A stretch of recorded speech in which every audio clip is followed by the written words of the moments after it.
საღამომშვიდობისა, თქვენ უყურებთ ვახოს ანაიას ამბებს 19 საათზე. პარტიების საარჩევნო სიები ცნობილია არჩევნებამდე 24 დღით ადრე ამომრჩეველმა უკვე სრულად იცის კანდიდატები, რომელთაც საარჩევნო სუბიექტების თავაზობენ, როგორც პროპორციული სიით, ასევე მაჟორიტარებად. მმართველმა გუნდმა და რამდენიმე ოპოზიციურმა პარტიამ და ბლოკმა პირველი ათეულები კანონით გათვალისწინებული ვადის ამოწურვამდე რამდენიმე საათით ადრე გაასაჯაროეს. დღესვე მორიგი შეხვედრა გამართა ყოფილმა პრემიერ-მინისტრმა ბიძინა ივანიშვილმა შეკითხვებს სამეგრელოში უპასუხა. ივანიშვილი ამბობს, რომ ნაციონალურ მოძრაობას ყველაზე მეტი მხარდაჭერი სწორედ ამ რეგიონში ყავს. ჩვენ სწორედ დღის მთავარ პოლიტიკურ საკითხებზე ვისაუბრებთ, ჩვენს სტუმრებთან ერთად გვექნება დისკუსია ამ გადაცემაში პირველ ნაწილში. ლევან კობერიძე, ქართული ოცნების წარმომადგენელი, მაჟორიტარი დეპუტატობის კანდიდატი გლდანში, გიორგი ბარამიძე, ნაციონალური მოძრაობა, ასევე მაჟორიტარის კანდიდატი გლდანში. საღამომშვიდობისა, მოგესალმებით, დიდი მადლობა გადაცემაში სტუმრობისთვის. გლდანი მუხიანში. კი ბატონო, გლდანი მუხიანში. ბატონ ლევან, თქვენი საარჩევნო სია ცნობილია, პირველ ათეულზე თუ გავაკეთებთ აქცენტს, სხვების სიებიც იცით. რა არის თქვენი გუნდის აი ამ სიის უპირატესობა სხვებთან შედარებით? დღეს, როდესაც კომენტარები კეთდებოდა, მათ შორის ექსპერტების მხრიდან, გამოითქვა ასეთი მოსაზრება, რომ პირველი სამეულის გარდა გულისხმობთ კვირიკაშვილ, კალაძეს, კობახიძეს, დანარჩენს არ აქვს პოლიტიკური გამოცდილება. ეს ძლიერი მხარეა თუ სუსტი მხარე თქვენი სიის? მოგესალმებით, მადლობა მოწვევისათვის, მივესალმები ამომრჩეველს და მაყურებელს. რაც შეეხება სიებს, პირველ რიგში მინდა ვთქვა ის, რომ სიები არის დაკომპლექტებული იმდაგვარად, რომ ქართულ ოცნებას, როგორც პოლიტიკურ ძალას, აქვს ერთის მხრივ შენარჩუნებული თავისი თანამიმდევრული ხედვები, მეორეს მხრივ გუნდი არის განახლებული და შესაბამისად ეს განახლებული წევრები შემოიტანენ კიდევ თავის საკუთარ ახალ ხედვას, რომელიც დაეხმარება მთლიანად ამ პოლიტიკურ ძალას, რომ უფრო სწრაფი განვითარებით იაროს ქვეყანამ თითოეული მოქალაქის კეთილდღეობისაკენ. რაც შეეხება იმას, თუ რას თავაზობს ქართული ოცნება, გულისხმობ აქ პროგრამა, ძალიან ხშირად მოისმენთ ამ პრეტენზიას, რომ ქართულ ოცნებას არ წარმოუდგენია პროგრამა ამომრჩევლისთვის და არ უთქვამს რითი გადის ამ არჩევნებზე. ხო, ეს ხშირად გვესმის ხოლმე ეს ასე ვთქვათ საყვედური, მაგრამ მინდა გითხრათ, რომ არ წარმოუდგენია იმდენად, რამდენადაც ჩვენ ყველაზე დიდი პასუხისმგებლობა გვაკისრია მოსახლეობის წინაშე, როგორც მმართველ ძალას და მინდა გითხრათ, რომ თითოეულის დაპირება, რომელიც იქნება გაჟღერებული დღეს გიორგი კვირიკაშვილის პრემიერ-მინისტრს და პარტიის ლიდერს შესაბამისად აქვს წარდგენა პროგრამის და იქ იქნება გაჟღერებული ყველა ის დაპირება, რომელიც არის გავლილი დეტალ მისხალ თანამიმდევრულად და არის ეს პროგრამა წარმოდგენილი იქნება იმდაგვარად, რომ ყველა ის ციფრი, რომელიც იქ ეწერება, იქნება დადასტურებული, იქნება ანალიზის საფუძვლის შედეგად მიღებული და არა უბრალოდ მხოლოდ რაღაც კეთილი სურვილები. ბატონ გიორგი, მინდა კომენტარი გთხოვოთ ქართული ოცნების სიაზე. მე მესმის, რომ თქვენ სიაზე საუბარი უფრო, ასე ვთქვათ, უფრო ამომრჩევლისთვისაც თქვენი აზრების გასაზიარებლად მოსახერხებელია, მაგრამ ძალიან მნიშვნელოვანია ძალაზე, რომელიც არის ხელისუფლებაში, რომელიც ქვეყანას მართავს 4 წლის განმავლობაში, მან წარმოადგინა თავისი სიაც და მაჟორიტარებიც. აი ახლა უკვე როდესაც ყველა კანდიდატის შესახებ ვიცით, თქვენ რა შთაბეჭდილება გრჩებათ ამ სიის შესახებ?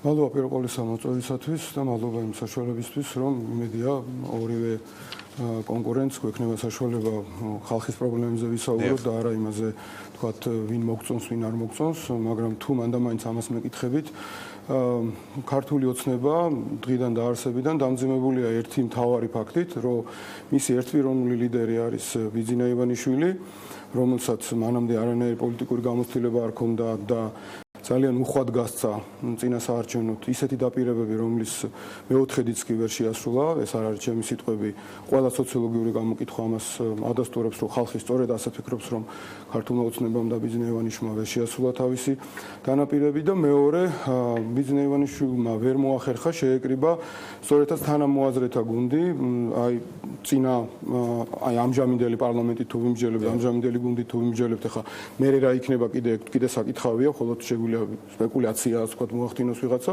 ხარაც არის ყველამ დავინახეთ, ხო, დაიშალა მარტივ მომრავლებად იმ მარტივ მიზეზის გამო რომ ხალხი იყო აბსოლუტურად ეკლექტურად შეკრებილი ფულის გარშემო და ამ ყველაფერმაც საბოლოო ჯამში არ გაამართლა. ამიტომ შეიძლება ცალკეული პიროვნება, მე პირადად მინდა ყველას მიმართ პატივისცემა გამოვხატო, როგორც მოქალაქისადმი და ზოგადად მინდა ვთქვა რომ ყველაფერი უნდა გავაკეთო თითოეულმა ჩვენთაგანმა, არა მარტო მორალური მოსაზრებებიდან გამომდინარე, არამედ თუ გნებავთ პრაგმატულადაც, რომ გავაცნობიეროთ, რომ პიროვნულ დაპირისპირებას და ამ შუღს და კინკლაობას არაფერი კარგი არ მოაქვს არც ქვეყნისთვის და არც არავისთვის საერთოდ. და ეს საერთოდ გვერდიდან საყურებლათაც არ ვარ. ამიტომ პიროვნულად არავის არ დაუპირისპირდები, პიროვნულად არავის არ გავაკრიტიკებ. ყველა ეს ადამიანი შეიძლება თავის სფეროში გამოდგეს, მაგრამ როდესაც თავი ყავს ისეთი, რომელიც ვერაცნობიერებს რეალობას, რომელსაც არ აქვს არანაირი პასუხისმგებლობა ერთის მხრივ და მეორეს მხრივ კვლავ ცდილობს, რომ მართოს ამხელა მანქანა, რასაც ქვია სახელმწიფო მანქანა, მართავს მმართველ პარტიას, მართავს უმრავლესობას, მართავს რეალურად პარლამენტს, დღესაც და მართავს მთავრობას, ხო? მაგრამ მას არ აქვს არანაირი პასუხისმგებლობა, მაგრამ მას არ აქვს გაცნობიერებული, რომ მან ვერ შეძლო, შეიძლება უნდა გულით, მაგრამ ამასაც ვერ აცნობიერებს თავის დაპირებების შესრულება და პლუს კიდევ ცინიკურად ამბობს, რომ მე ყველაფერი შევასრულე და პლუს კიდე ამას ამბობს, აი ხა დღესაც რაც მოხდა, ხო, მორიგი გამოსვლა იყო რეგიონში და ამბობს, რომ აი მე დავდივარ, რომ ხალხს გავაგებინო, დავანახო ის, რაც არ არსებობს.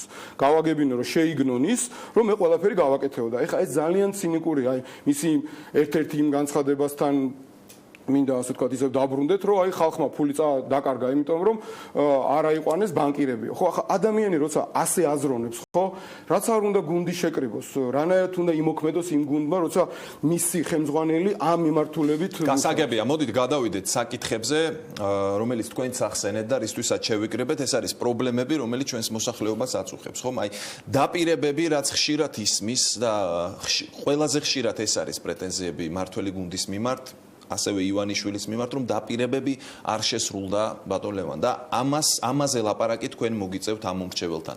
რა პასუხები გაქვთ 4 წლის შემდეგ ამ მომრჩევლისთვის? ბატონო, პირველ რიგში მინდა გითხრათ, რომ ცოტათი გასაკვირი არის ბატონი გიას ხრიდან ამდენი დროის დათმობა ბატონი ბიძინა ივანიშვილის თემასთან დაკავშირებით, მაშინ როდესაც დანი მუხიანის ისევე როგორც საქართველოს უმრავლესობამ სწორედ 2012 წელს ბიძინა ივანიშვილთან ერთად გასცა პასუხი ნაციონალურ მოძრაობას და შესაბამისად დაასრულა ის ქვეყანაში რაც ხდებოდა და ქვეყანა რეალურად დააყენა სწორი განვითარების გზაზე.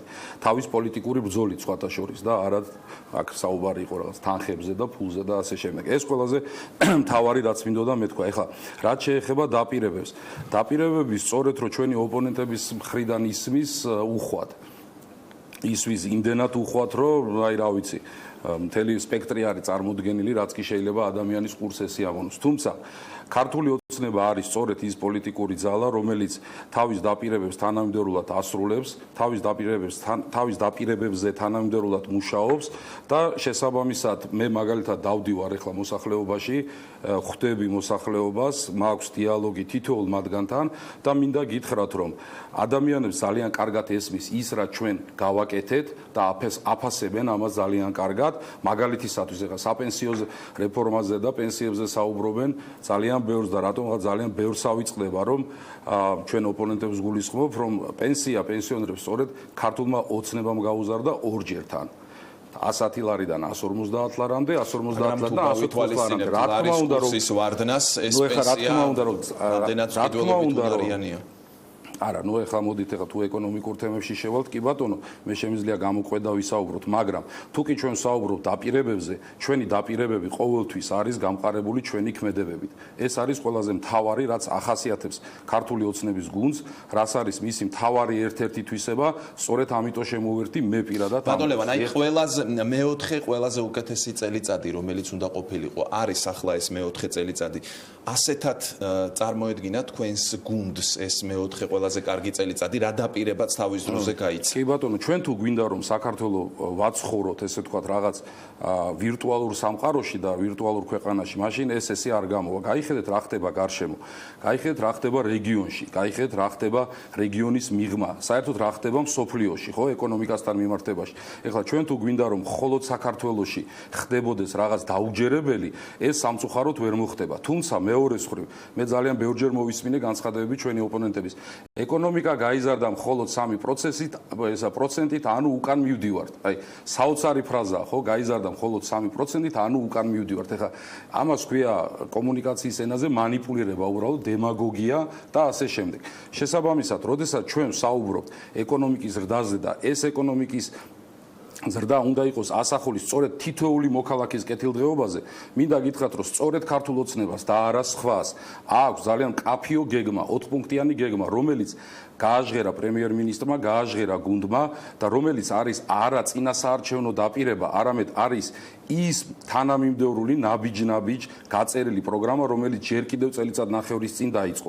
იცით თქვენ ამ გეგმის შესახებ 4 მთავარი პუნქტისგან შედგება და შესაბამისად ეს არის ეს მსგავსი ტიპის კომპლექსური და სტრატეგიული დოკუმენტი ფაქტობრივად არ ქონია საქართველოს მთავრობას ძალიან დიდი ხანია. შესაბამისად, როდესაც ჩვენ ხედავთ ამ თანამიმდევრულობას, ეს არის ის, რაც უკვე დაწყებულია, მინდა გითხრათ. ეს არის ის, რაც უკვე დაწყებულია რეალურად. იცით თქვენ, რომ ერთ-ერთი მისი ნაწილი შეღავათებთან დაკავშირებით საგადასახადოს თემაზე ვსაუბრობ, უკვე მიღებულია ეს კანონი და ასე შემდეგ. ანუ ქართული ოცნება თავისი თანამიმდევრული ნაბიჯებით აჩვენებს იმას, რომ ქვეყანა მიყავს სწორ გზაზე. და ერთსაც გეტყვით, მოკლედ და შემდეგ ბატონო ძალიან მოკლედ დავასრულო. ჩვენ მუდმივად არის ხოლმე თემა, რომ აი ქართული ოცნება ამას პირდებოდა, ამას ამობდა და თითქოს ეს არ შესრულდა. რადარებიდან თითქოს გაქრა საქართველოს საერთაშორისო სივრციდან. ძალიან საოცარი ეს არის, რა ქვია, დარტყმა მიაყენა ალბათ აი ამ ოპონენტებს ბატონი სტოლტენბერგის განცხადებამ, რომ საქართველო არის სწორედ ის საქართველოს ხელისუფლება არის ის ხელისუფლება, რომელსაც ყველაზე ახლოს მიიყვანა დღეს ნატოსთან და ევროკავშირთან რეალურად ქვეყანა. აი ეს პარადოქსების ის არის ხოლმე, რომ ოპონენტები რაღაცას გვაბრალებენ და ფაქტების აღიარება არ უნდა. ბატონო გიორგი, დაპირებები და მისი შესრულება. აი 4 წლიანი პერიოდი ქართული ოცნების მმართველობის. ბატონმა ლევანმა ახსნა დაპირებების შინაარსი და რა გვაქვს დღეს. აი თქვენ შეგიძლიათ დაასაბუთოთ, როდესაც ოპოზიცია ამბობს, რომ ქვეყანა უკან მიდის, რა იგულისხმება ამაში. სოციალურ-ეკონომიკურ ნაწილს შევეხოთ უპირველეს ყოვლისა და შემდეგ სხვებს. მე ვფიქრობ, ყველაზე კარგად საზოგადოება საზღვრავს და არა ჩვენი დებატები აქ, ცხოვრება წინ წავიდა თუ არა და ქვეყანა წინ მიდის თუ არა და ამას საზღვრავს უამრავი უმუშევარი გაჭირებული ადამიანი, მათ შორის მომატებული გაჭირებით, მათ შორის მომატებული ქუჩაში იმ პროდუქციის ფასებით, რომელიც მათ უნდა იყიდონ, წამლის ფასებით, მოკლედ თლიანობაში იმ გაჭირებით, რომელმაც მოიმატა და არა მოიკლო სამწუხაროდ, ჩვენ არა გვაქვს არანაირი პრეტენზია. კი ბატონო, აუცილებლად. ჩვენ არა გვაქვს პრეტენზია, რატომ თლიანად არ ავშენდით, რომ იტყვიან და მოისპო უმუშევრობა, მაგრამ სტატისტიკის დეპარტამენტის მონაცემებით ბატონ ლევან, მე მიგვიშო თქვენ ეს არიცით, საქართველოს ეკონომიკა 2 მილიარდი დოლარით შემცირდა. ეხლა რო იტყვიან ურტყით წრეები, რამდენიც გინდათ აი ამ ციფრს. ან თქვენი სტატისტიკის დეპარტამენტი ცრუობს, ან თქვენ ხო მოქალაქეებზე საუბრობთ, იმ მოქალაქეებზე, რომელიც 2003 წლიდან 2012 წლამდე 1.900.000 ღატაკი იყო მსოფლიო ბანკის მონაცემებით. ეს თქვენ მაინც კარგად უნდა იცოდეთ, იმიტომ რომ ამ ციფრებში კარგად ერკვევით. რაღაცა თქვით, მე ვიცი რომ ეკონომიკაში მეტნაკლებად მაინც ერკვევით და თქვით რომ პენსიაზე საუბრისას, როდესაც ვახომ გითხრათ რომ სყიდველობით უნარი დაეცაო, ეხლა ეკონომიკურ საკითხებშიო, ხო არ შევალთ, აბა რაში უნდა შეხვიდეთ, ბატონო ლევან. არა, თუ გინდა შევიდეთ მე პირიქით, თუ გინდა შევიდეთ, რა თქმა უნდა, ბუნებრივია. ციფრები აჩვენებს მაგას ყველაფერს. მე დავასრულე, ბატონო. კი ბატონო, 2003-დან 12 წლამდე 1.900.000 ღატაკი არასასიამოვნო და არ მაძლევს საშუალებას. კი ბატონო, დაასრულე. ფაქტის ახეზია, ხო, პარალელურ რეჟიმში მელაპარაკებთ. გისმენთ, შემდეგ ბატონ ლევანსაც ეკნება გამოხმაურება. დეპარტამენტის მონაცემებით საქართველოში 2 მილიარდი დოლარით შემცირდა ეკონომიკა. სტატისტიკის დეპარტამენტის მონაცემებით ქვეყნის ექსპორტი შემცირდა. ოფიციალური მონაცემებით ქვეყანა, რომელიც ელექტროენერგიის ექსპორტიორი იყო და იცით თქვენ რას ნიშნავს ექსპორტი, გახდა იმპორტიორი კვლავ. ჩვენთან დაპირების მიუხედავად, ნაცვლად იმისა, რომ განახევრებული იყო ტარიფები ელექტროენერგიაზე, რეალურად გაიზარდა. თქვენმა ლიდერმა შეურაცხყოფა კიდევ ერთხელ მეორე მიაყენა ხალხს, რომელსაც უთხარავთ თქვენ რომ ბანკებში ფული დაგეკარგათ, იმის ბრალია რომ თქვენ არ დაიქირავეთ ბანკირებიო, ხო? და მრჩევლებიო. ხო, ეს არ არის შეურაცხყოფელი? და შესაბამისად, ლარის კურსი 40%-ით არის დაცემული და ჩვენი ოპონენტები დღევანდელი მთავრობა ლაპარაკობს, რომ ჩვენს რეგიონში არისო თურმე პრობლემებიო. რეგიონში კი არა, მსოფლიო ეკონომიკური კრიზისი იყო ჩვენ დროს, მსოფლიო ეკონომიკური კრიზისი, რომელიც ეხლა გადავლილია. და ეს მსოფლიო ეკონომიკური კრიზისი მოყვა არა უკრაინა რუსეთს შორის ომს, რომელსაც ეხლა იშველიებენ თავისი უნიათობის გასამართლებად, არამედ საქართველოს რუსეთს შორის იყო თლათ ომი, ხო? და მაშინ საქართველოს ეკონომიკა ნაცვლად არა 3-ისა ბატონ ლევან, იმიტომ რომ 3-იც კარგი იქნებოდა, მაგრამ 0.1%-ით მნიშვნელოვანია 2.9%-ით იზრდება. მაგრამ არის თუ არა ბატონ გიორგი გასათვალისწინებელი რომ ომის შემდეგ ქვეყანა მიიღო დასავლეთის ისევე როგორც ეხლა ახლა უნდა იცოდე რომ ის დახმარება ეხლაც გრძელდება. კი ბატონო, ეტაპობრივად მოდის. ხო, ანუ როგორც იმ თავრობამ მოიხმარა, ისე ამ თავრობამ მოიხმარა და მაშინ როგორც იმ თავრობის დროს იყო მდგომარეობა თან იმ პირობებში, როცა სოფლიო ეკონომიკური კრიზისი იყო, ეხლა როცა გადაიარა იმ კრიზისმა, თუ უკეთესი არა, იმ დონის მაინც ხო ანუ მთელი პასუხისგებლობა არის ხელისუფლებას. რა თქმა უნდა, აბა ვიზია, ხო, 7% იყო საშუალოდ იმ დროს ეკონომიკური ზრდა. ეხლა უნდა ყოფილიყო მინიმუმ, რადგან გავიარეთ ეს სირთულეები, ხო? ინსტიტუტების შენებლობა აღარ ჭირდება პოლიციის შენებლობა, ჯარის შენებლობა, საგადასახადო შენებლობა, გზების შენებლობა, დენი რომ იყოს და ასე შემდეგ. აი ეს ყველაფერი პრობლემა დახვდა, გაკეთებული და ეხლა უნდა წინ წავსულიყო. ეს ფასადების ლაპარაკობთ, რასაც აკეთებდი. ნუ კი ბატონო, თქვენ თუ ფასადებს გულისხმობთ, რომ ბათუმი ფასადია, თელავი ფასადია, თბილისი ფასადია, სიგნალი ფასადია, ეკონომიკის იყო მხოლოდ ციფრები, მთელი ციფრები იყო, რომელიც ადამიანებმა ძალიან კარგად იცოდნენ ოჯახში რა ქონდათ. ხო და მე მოგიყვანეთ ძალიან კარგად იცოდნენ რას კითხულობდნენ. 40%-ით გაღარიბდა თითოეული ადამიანი ლარის კურსის გავარდნის გამო. შესაბამისად, თქვენ რო ახსენეთ პენსია, ის პენსია 2013 წლის ბიუჯეტში ჩადებული იყო უკვე ჩვენს მიერ წარმოდგენილ ბიუჯეტში 150 ლარამდე. დიახ, ეს არის ფაქტი და აგერ ჟურნალისტი შემეწინააღმდეგება, რომელიც არ არის შემჩნეული ჩვენს მაშინ ფარველობაში, ხო? ძალიან არავის ძალიან საინტერესო სტატისტიკა გქონდა. იმის შემდგომ ყიდველობითი უნარი ამ პენსიის შემცირდა და ამიტომ აქედან გამომდინარე მე კიდევ ერთხელ ვამბობ, ერთ წლინახევრის წინ დაიწყო თურმე რაღაც პროგრამის შესრულება, მე სადავართ დღეს მდგომარეობა არის ძალიან მძიმე, ხალხი მართლა ძალიან მძიმე გასაგებია, მოდი გამოხმაურების საშუალება ამიტომ მე დავასრულეთ, იმიტომ რომ ბატონმა ლევანმა ისაუბრა თავის პროგრამაზე და ამიტომ ამ დაპირებების რა თქმა უნდა აღარავის არ ჯერა და ჩვენი დაპირებები კი არის ძალიან მოკლედ ვიტყვი, ზუსტად ერთ წუთში, არაფერი არარეალური არ არის. ჩვენი დაპირება არის, რომ 1 მილიარდი კონკრეტული თანხა ჩამოვაჭრათ ბიუროკრატიას პრემიებზე და დანამატებზე, რაც ეხლა უკვე ბიუჯეტში არის და მე ოქტომბრის არჩევნების შემდეგვე გავზარდოთ 50 ლარით პენსია. ეს არაფერი შეუძლებელი არ არის, ეს არის კონკრეტული თანხა, რას მოვაკლოთ, რომ რაღაცას მიუმატოთ. ასევე ჩვენი კონკრეტული ამოცანა არის რომ შევამციროთ ბიზნესის განვითარებისთვის, რომ შეიქმნას სამუშაო ადგილები, შევამციროთ გადასახადები, როგორც საშემოსავლო, ისე მოგების გადასახადი, ასევე 25%-ით შევამციროთ DGG საწვავზე, რაც შეამცირებს ფასს პურზე და სხვა პროდუქტებზე და ასევე ტრანსპორტირების ფასს და ეს გამოაცოცხლებს ეკონომიკას ჩვენს მიერ დაწყებული ძალიან მნიშვნელოვანი ინფრასტრუქტურული პროექტების განახლებასთან ერთად, მათ შორის რაც ეხება გზდანსას და მუხიანსას, რომელიც შედარებით მოწყვეტილია დანარჩენ თბილისს და იმის გამო, რომ ცუდი არის კომუნიკაცია და როდესაც აშენდება ახალი მაგისტრალი, რომელიც თელ თბილისს დააკავშირებს ახალი არტერიით ერთმანეთს, ეს აღარ იქნება არც ერთი რეგიონის თბილისში აღარ იქნება პერიფერია. მესმის, კიდევ მოგცემთ გადასახადებს, რაც შეეხება ესტონური მოდელი, თქვენ ახსენეთ, რომელი არის არარეალური ეს ეს მგონია რომ რაღაც პარალელურ სამყაროში ცხოვრობთ, ბატონგია, იმიტომ რომ თქვენ ლაპარაკობთ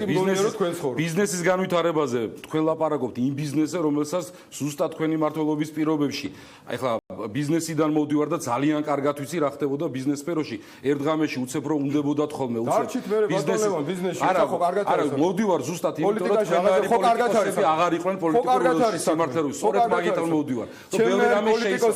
რომ ბევრი რამე შეიცვალა თქვენს გუნდს. ეგ მოსახლეობამ გადაწყვიტოს. კი ბატონო, მე ამისთვის მოვდივარ, მე მოვდივარ იმიტომ რომ მე ამიტომ მაგას მოდი ვისაუბრებთ ალბათ მე მეშლება თუ არ მეშლება რამე ალბათ მოსახლეობა გადაწყვიტოს. მე არ მithქვენს რომ თქვენ გეშლევთ, მე გეუბნებით კონკრეტულ ფაქტებს. შესაბამისად, მე მოვდივარ პოლიტიკაში ზუსტად იმიტომ, რომ პოლიტიკური ველი, რომელშიც რატომღაც დამკვიდრდა თითქოს რომ ყველაფრის კადრება არის მისაღები და ყველაფერი შეიძლება აკადროთ მოსახლეობას სწორედ თქვენი ხელისუფლების დროს და ეს არის თითქოს რომ პოლიტიკა ეს არის. მე ზუსტად აი ამ სტერეოტიპის დასანგრევად მოვდივარ, რომ იცოდეთ. მოვდივარ სუფთა ხელებით, ნამდვილად არანაირი ასე ვთქვათ უკანაზრახვები არ გამაჩნია იმისათვის, რომ მოსახლეობას რაიმე უთხრათ თქვენგან განსხვავებით სხვათა შორის. თქვენგან 44 შეგიძლიათ შეხედოთ ნახეთ, შეგიძლიათ ნახოთ, ჩაიხედოთ სადაც ვიყავით, ყველაფერს ნახავთ, ჩემ ავტობიოგრაფიას ძალიან საინტერესო დეტალებს აღმოაჩენთ სხვათა შორის. და რაც შეეხება, როცა გადავწყვიტე, მაშინ მოვედი პოლიტიკაში. ახლა თქვენ კითხვები რომ მე როდის გადავწყვიტე და რატომ გადავწყვიტე ჩემი აი გეუბნები როცა ჩავთვალე საჭიროდ მაშინ მოვედი და მაშინ გადავწყვიტე და ძალიან საკვირველია როდესაც თქვენ საუბრობთ ამ თემაზე რა იმ ბიზნესზე თითქოს და ეხლა საერთოდ არ ყოფილხართ პოლიტიკურ ველში არ ჩაგიდენიათ ის ყველაფერი რის გამოც ძალიან საინტერესო ძალიან კარგია რომ ვიცი და მაგას ვაღიარებ აბსოლუტურად და მაგის გამოსწორებას თუ იცი და აღიარებ თუ იცით რომ აღიარებთ ალბათ რა ვიცი ცოტა სხვა გადაწყვეტილებებს უნდა იღებდეთ ალბათ პოლიტიკიდან დასული საერთოდ და ასე შემდეგ რა შეცდომის გამოსწორება საერთო დროს ეს პარტია არ უნდა იყოს თქვენი აზრით პოლიტიკაში ეს პარტია ჩემი აზრით არ უნდა იყოს ეხლა რაც შეეხება გდანს და რაც შეეხება მუხიანს რა ბატონო ბიზნეს აზრითაც უნდა იყოს ძალიან პარტიები მე რამდენჯერ ახსენეთ უკვე ბატონი ბიზნა ძალიან გაწუხებთ ეთქობა იცემა და თუ ბატონი ბიზნა ამ ქვეყანას მართავს არაფორმალად ესეთი ადამიანი არის ქართული ოცნების დამფუძნებელი არის ის ადამიანი რომელსაც კიდევ ერთხელ ვიმეორებ თავისი პოლიტიკური ბრძოლით თავის გუნდთან ერთად 2012 წელს სწორედ არ არის არაფორმალური მმართველი ჩამოაშორა რა გავაკეთო შეიძლება რომ დავამთავრო ჩამოაშორა სწორედ თქვენი ხელისუფლება და ნუ მესმის ეხლა რომ ტკივნეულია მესმის გასაგებია მესმის ტკივნეულია თქვენ საუბრობთ პუტინზე თქვენ ძალიან ხართ ის პოლიტიკოსი რომელსაც დსთ-ში შეიყვანეთ საქართველოს დღემდე ვერ გამოვდივართ იმით თქვენ შეიყვანეთ სწორედ თქვენ რუსეთი ჯარები გავიყვანეთ იყო ერთ-ერთი გადამწყვეტი დსთ-ში როდესაც შეიყვანეთ საქართველოს ძალიან მიკვირს რომ აი ეს არის საოცარი მეტამორფოზები ადამიანი პოლიტიკოსი რომელსაც დსთ-ში შეიყვანა ჩემი ქვეყანა დღემდე იმ ტკივილებს ვერ იშუშებს და იმ პრობლემებს ეხლა საუბრობ დსთ-ში შეყვანის დსთ-ში შეყვანის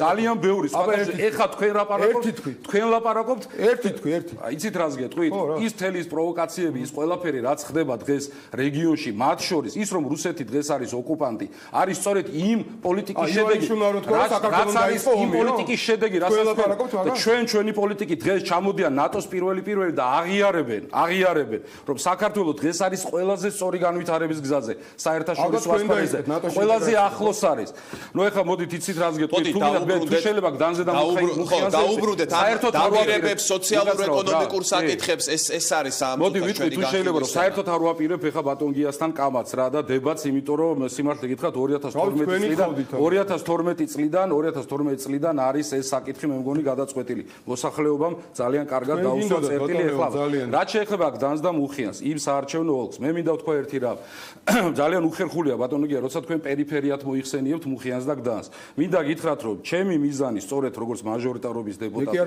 არის თქვენ ამ წუთას რომ არ იყოს თქო გადაახვიეთ თუ შეიძლება რა და ნახეთ რა გინდათ გადაახვიეთ ნახეთ თქვენი საუბრები ნახეთ მე ვაპირებ შემდეგს რა რომ მე ვაპირებ ჩემი თავარი დაპირება არის ის რომ მთელი 4 წლის განმავლობაში როდესაც მე ვიქნები დეპუტატი მე ვაპირებ რომ ვიყო ამ ადამიანების გვერდზე ყველა მათი პრობლემის გადაწყვეტაში მე ვაპირებ იმას რომ ახალგაზრდებს უკვე დავაანონსე კიდევაც ეს თემა შეუქმნა ყველა შესაძლებლობა გდანის და მუხიანის ახალგაზრდებს და არა მარტო რომ მათ ჰქონდეთ შესაძლებლობა თავის იდეების რეალიზაცია სტარტაპ 22 ესე დავარქვი იმ პროექტს რომელსაც წარმოადგენ ძალიან მალე ჩემი ამორჩევლის წინაშე უკვე გავაჟღერ ეს იდეა ეს იქნება სწორედ ინოვაციისა და პროგრესის ცენტრი სადაც ყველა ადამიანს ახალგაზრდას განსაკუთრებით შეიძლება მოიტანოს თავის იდეები შეიქმნას სტრუქტურა რომელიც უზრუნველყოფს მათი იდეების განხორციელებას მე ვაპირებ რომ გდანი და მუხიანი გახდეს შეზღუდული შესაძლებლობების პირობისათვის ყველაზე ადაპტირებული უბანი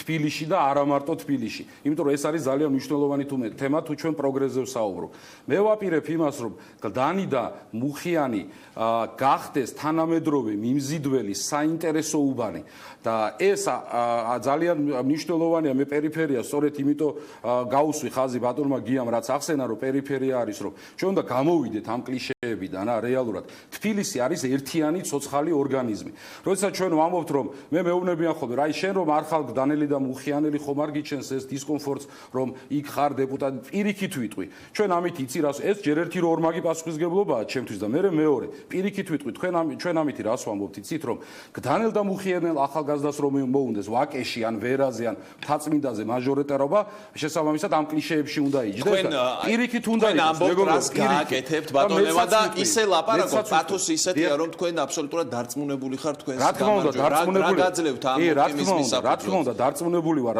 რატო ვარ დარწმუნებული იმიტომ რომ ადამიანები, რომლებსაც მე ვხვდები, გვენდობიან ჩვენ, მენდობიან მე საუბარში, როდესაც ჩვენ საუბრობთ, ჩვენ ძალიან ღია საუბრები გვაქვს. იმ პრობლემებზეც, რომელიც მათ დაუგროვდათ, იმ პრობლემებზე, იმ თემებზეც როგორ უნდა გადაწყდეს ეს პრობლემები. ჩვენ საუბრობთ ღიად, ერთი-ერთზე, ყოველგვარი პოლიტიკური, ასე ვთქვათ, რაღაც წარსულის, ან ისეთი პოლიტიკური წარსულის გარეშე, რომელიც მე შემიშლის ხელს ადამიანებთან ურთიერთობაში. გასაგებია, ჩვენ ბევრი დრო არ რჩება, ბატონ გიას უნდა მივცე სიტყვა, ასევე გლდანთან დაკავშირებით. თქვენი ოპონენტი დარწმუნებულია გამარჯვებაში, როგორც თავისი პირადი რესურსით, ასევე პარტიაც ამაში ზურგს უმაგრებს და ფიქრობს, რომ აქვთ ისეთი პოზიციები ქართულ ოცნებაში, რომ ამ კონკრეტულ ოლქს მოიგებენ და არა მარტო ამ ოლქს მთლიანად ამ არჩევნებს. ბუნებრივია მათ ასე უნდა ელაპარაკონ, სხვა გამოსავალი არ აქვთ, მაგრამ ბუნებრივია საზოგადოება ნამდვილად არ არის სულელი, ნამდვილად არ არის ბრმა, ნამდვილად არ არის გონება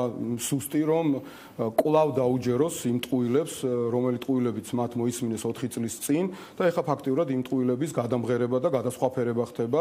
ამ ხელისუფლებას ჰქონდა შანსი 4 წლის განმავლობაში, როდესაც უკვე ძალიან კარგი სასტარტო პირობები ჰქონდა, რაღაცები გაეკეთებია, მაგრამ რეალურად იმის 10%-იც ვერ შეასრულა, რა დაპირებებს ჰქონდა, ამიტომ დაპირება მოტყუებული ადამიანები შესაბამისად იგივე ძალას ხარს ნამდვილად არ დაუჭერენ. მე ვხვდები ჩვენს მოსახლეობას, რომელსაც ვესაუბრები არა მარტო იმ გაკეთებულზე, რაც ჩვენ გვაქვს გაკეთებული და თუ ვინმე არის საქმის გამკეთებელი და კომპეტენტური გუნდი და ჭკვიანი და ინტელექტუალი, მე მგონი ამაში მთელი საზოგადოება თანხმდება, რომ არის სწორედ ნაციონალურ მოძრაობას ხვებთან შედარებით და საქმის გამკეთებელი.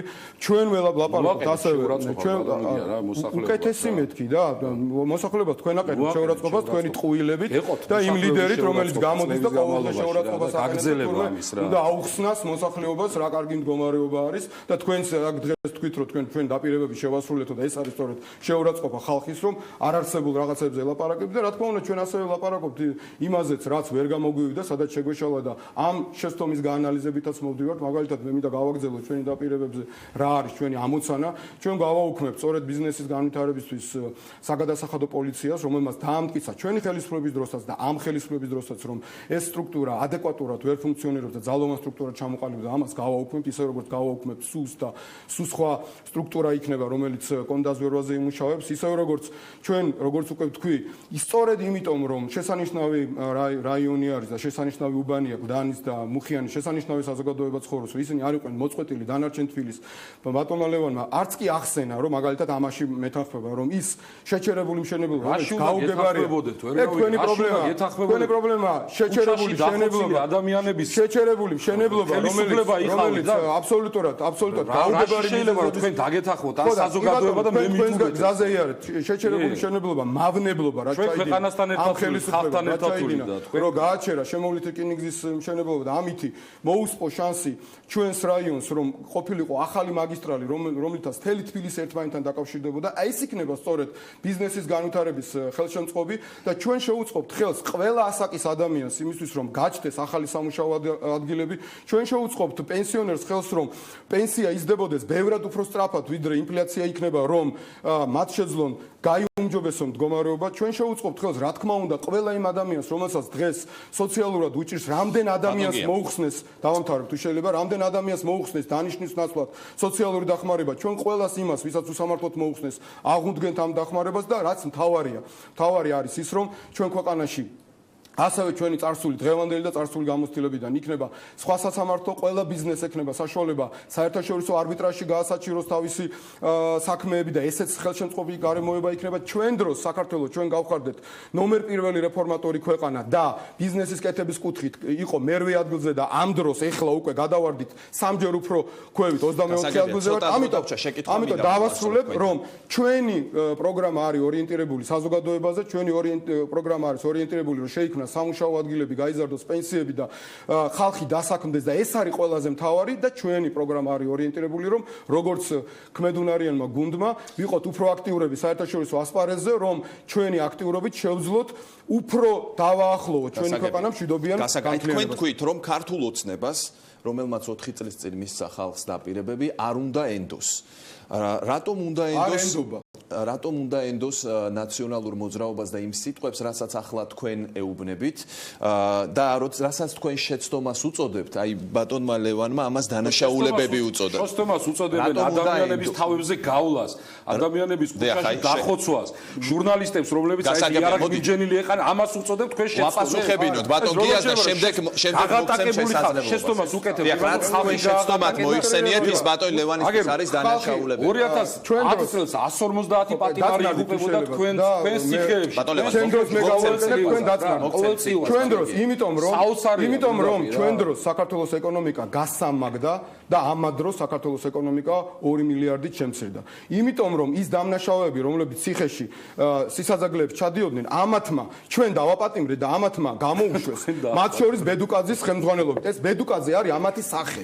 და აი ამიტომ სწორედ ის მწამებლები, რომლებიც იყვნენ ყველასთვის ამაზრზენი ადამიანები და დამნაშავეები, დიახაც, ამათმა დაიყენეს. ის ადამიანები, რომლებიც ადამიანებს უსმენდნენ, კი არ დააპატიმრეს, რაც დასაპატიმრებელი იყვნენ. ეხლა ყველას უსმენდნენ. მათ შორის უსმენდნენ პარლამენტის თავმჯდომარეს, თავდაცვის მინისტრს, უშიშროების საბჭოს მდივანს, მარტო ჩვენ კი არა, ხო? აი ამიტომ რომ ის შეცდომა კი არ დაინახეს და კი არ გამოასწორეს, არამედ ის ხალხი, ის დამნაშავეები გვერდზე დაიყენეს. აი ამიტომ რომ ჩვენ გვაქვს გაცნობიერებული ჩვენ დროს დაშვებული შეცდომებიც, მაგრამ ჩვენ ვართ ყველაზე მეტად საქმის გამკეთებელი გუნდი. აი როგორ უნდა მიხდეს ამ მომრჩეველი თქვენს როგორ და საქმის გაკეთებით, ვახტანგ, საქმის გაკეთებით, რომ ჩვენი გუნდი რო არის ყველაზე კომპეტენტური, ყველაზე განათლებული, ყველაზე კვალიფიციური, ყველაზე გამოცდილი და ყველაზე მეტი საქმე აქვს გაკეთებული. ამას ვერ მოასწარეთ ისინის დაიჭირო. ამას საზოგადოება ძალიან კარგად ხედავს. გასაგებია, ბატონ ლევან, თქვენი დრო არის ახლა და შემდეგ უნდა დავასრულოთ ჩვენი გადაცემის ამ ნაწილი. სიტყვების მერე ალბათ მაყურებელი გვიყურებს და მე მგონი კომენტარს აღარ გავაკეთებ უკვე ბატონი გიას საერთოდ ამ რაღაც გაუგება საუბარზე მე არ მაქვს უნარი მაგისი მე ამაზე კომენტარი უნდა გააკეთოთ თქვენ დროს ჩვენი გუნდი არის ბევრად უფრო კომპეტენტური ვიდრე თქვენ დროს ადამიანები ის მწამებლები დაიყენებდნენ თქვენ ტანჯავდით ადამიანებს ედუკაზეს მიხედეთ კარგად თქვენ დროს და ფილმები გადააღებიეთ ციხეებში რახდებოდა ქუჩებში რახდებოდა ადამიანები ჩურჩულით ელაპარაკებოდნენ უფლებას რა უფლება გაქვს საერთოდ რა უფლება გაქვს საქართველოს მოღალატეები და ჯაშუშები არ დაგეკარგოთ არსად ნუ აი ხო გავანებო თავი მოდი მე მგონი გამოვიყენებ ჩემ დროს და მოგიანთან საუბრობ იმიტომ რომ აქ მე მგონი აზრი აღარ რო გვაქვს ცოტა გისმენთ კი ეხლა რაც შეეხება მოკლედ მე საუბრობდი იმაზე რომ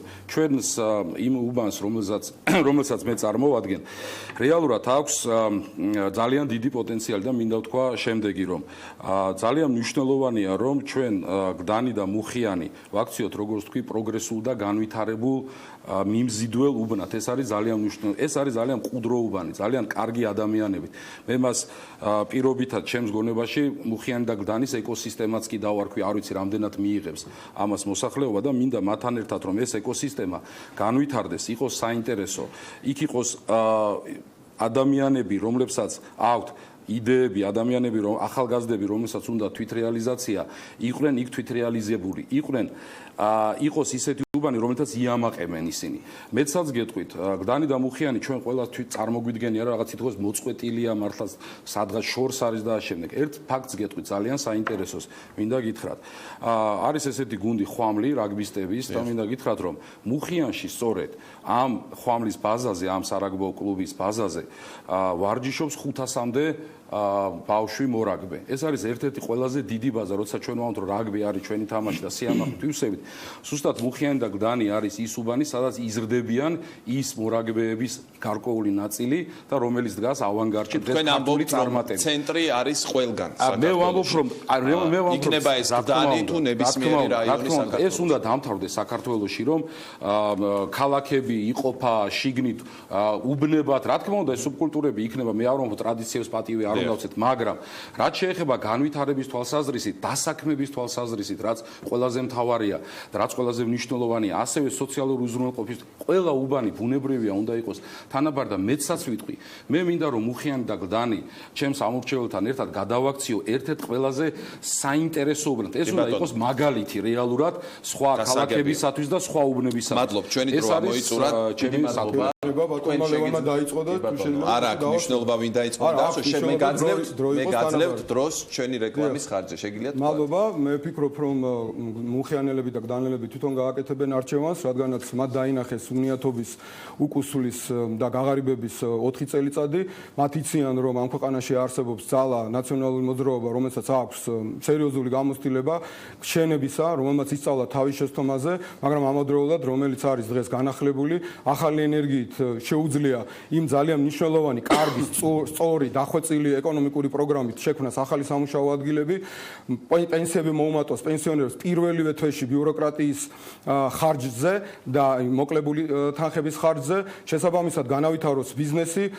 შექმნას ახალი სასამართლო სისტემა შექმნას ყველა პირობა იმისთვის რომ ყველა ადამიანმა ახალგაზრდა მოხუცებულმა ვისაც არ აქვს შრომის საშუალება ნახოს ის სოციალური დახმარება ერთის მხრივ სახელმწიფოსგან ვისაც ესაჭიროება და მეორეს მხრივ ის შრომის ადგილი სადაც ნორმალურ ხელფასს მიიღებს ეს ჩვენ შეგვიძლია საქართველოს წავიყვანოთ წინ ჩვენ არ პირდებით არარეალურს ჩვენ რასაც დავპირდებით იმას აუცილებლად გავაკეთებთ და ხალხმა ეს იცის რომ ამის გამკეთებლები ვართ ასე რომ რა თქმა უნდა საზოგადოების წინაშე არის ძალიან სერიოზული არჩევანი თუმცა მე ვფიქრობ არჩევანი ძალიან მარტივია არჩევანი ტყუილსა და საქმის მკეთებელ გუნდს შორის უბრალოდ რეპლიკის სახით თორე ასე ვერ დავასრულებ მე მესმის რომ ორივეს გინდათ რომ ძალიან მოკლედ მე მინდა ერთი ინიციატივის შესახებ გითხრათ ამ ინიციატივას მე ვაჟღერებ როგორც მაჟორიტარი და ვამბობ შემდეგს რომ ყველა დეპუტატს მაჟორიტარობის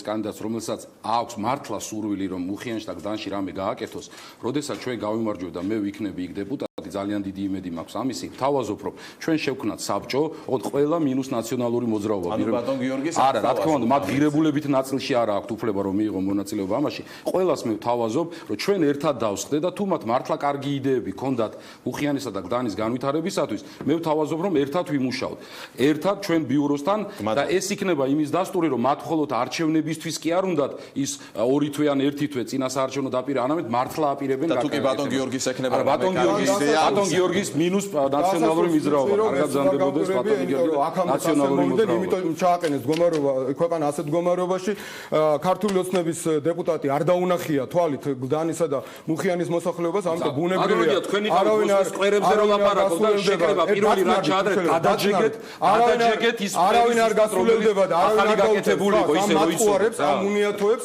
ამ ადამიანებს რომელმაც სიტყვა გატეხეს ქართული ხალხის წინაშე ასე რომ ქართული ხალხი მიიღებს ძალიან ბრძნულ გადაწყვეტილებას აირჩევს განახლებულ გუნდს რომელსაც აქვს საშუალება და უნარი რომ საქართველოს გიორგი ბარამიძე გიორგი ბარამიძე და ლევან ივანიშვილის გუნდს ჩავაბაროთ პოლიტიკურ წამს მადლობთ გადაცემაში მონაწილეობისთვის გადაცემის მეორე ნაწილში მამუკა კაციტაძე იქნება ჩვენი სტუმარი პაატა ბურჭულაძე მოძრაობა სახელმწიფო ხალხისთვის ერთ-ერთი ლიდერი დაგველოდეთ